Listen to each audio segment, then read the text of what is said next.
ముడి ప్రకాశం జిల్లా కందుకూరు నియోజకవర్గంలో జరిగిన దారుణ హత్యను నిరసిస్తూ కాపు సంఘాల నాయకులు ఒకటికి యాత్రగా వెళ్లారు. గుడ్లూరు మండలం దారకానిపాడులో కాకర్ల హరిశ్చంద్ర ప్రసాద్ నాయుడు అనే వ్యక్తి కారుతో గుద్ది లక్ష్మీ నాయుడిని హత్య చేయటాన్ని కాపు నాయకులు తప్పుపట్టారు. ఘటనా స్థలాన్ని పరిశీలించి అక్కడి ప్రజల నుంచి సమాచారం సేకరించిన నాయకులలో ఆమంచి స్వాములు, న్యాయవాది కోటిపల్లి అయ్యప్ప తదితరులున్నారు.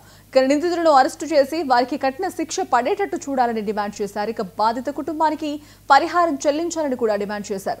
ఒకరిని చంపి మరో ఇద్దరిని తీవ్రంగా గాయపరిచిన స్థానిక ఎమ్మెల్యే కనీసం పరామర్శించకపోవడం అత్యంత హేయమని కూడా కాపు నాయకులు తప్పుపట్టారు. నేరుగా చేలోకి బురద ఉన్న చేలోకి కూడా తొక్కిచ్చి ప్రశాంతంగా నడిచిపోతే వాడిని ఎక్కించుకెళ్ళినాళ్ళు టూ వీలర్ మీద ఆ గ్రామస్తులు వాళ్ళను కూడా ముద్దాయి స్థానంలో చేర్చాలి.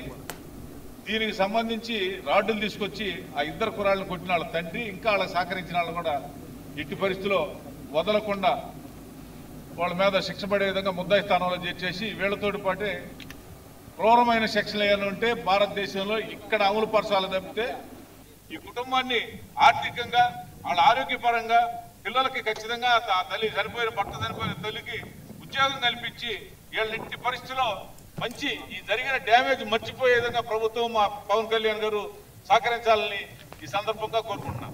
ఈ ఎమ్మెల్యే గారి యొక్క అనుచరుడిగా ఉండటం వల్లే ఇక్కడ ఏం చేసినా చలామణి అవుతాయని చెప్పి ఇంతవరకు కూడా హరిశ్చంద్ర ప్రసాద్కి సహకరించినటువంటి వ్యక్తులను ఎవరిని కూడా కస్టడీకి తీసుకోలేదు.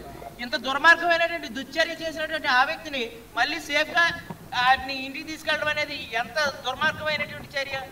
ఇటువంటి సంఘటనలు పునరావృతం కాకుండా ఉండాలంటే ఈ ఎమ్మెల్యే గారు ప్రతిసారి కూడా నియోజకవర్గంలో ఎవరికైనా సరే వెళ్తున్నారు. 40 ఏళ్ళుగా టీడీపీ పార్టీలో వాళ్ళ తండ్రి గారు పనిచేశారు. కనీసం తన సొంత సామాజిక వర్గం అనే కదా ఈ రకంగా చంపేసినా సరే ఎవడో అడిగి